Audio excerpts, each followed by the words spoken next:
So inevitably, everything needs to start off with an idea. And so to be approached by Opera, for instance, to write about communication or phone, an idea usually involves having a question and an answer. And then if you put a different context into it,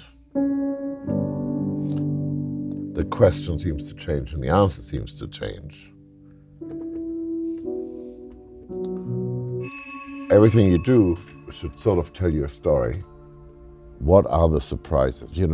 What are the millions and millions calls that happen every split second around the world, and what that voice can do to us, what that voice can say. That voice can unleash a war, or it can make people fall in love.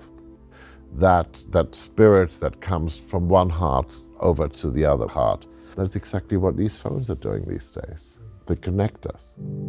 So once you get that, once you get some idea of a tune, you want to start thinking about how you're going to color it all in.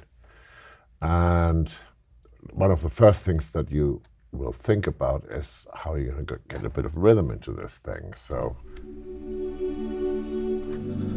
And that felt good. That felt like it was something. And then it needed some movement in it, of course. And there's a sort of a slightly scientific feeling about it, which I like. For instance, to write about communication or phone. It enters people's lives, it enters people's homes, and you want to try to do something that doesn't become redundant. Ultimately, it always ends up being about how do we get closer.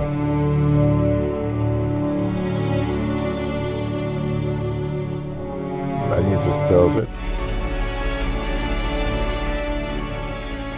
A ringtone to be something which is beautiful and is a call that instantly makes you realize that you're not alone in the world, that there's another person, that there's a connection to be made, that there's an adventure to be had, that there's something is going to change your life when you lift up the phone.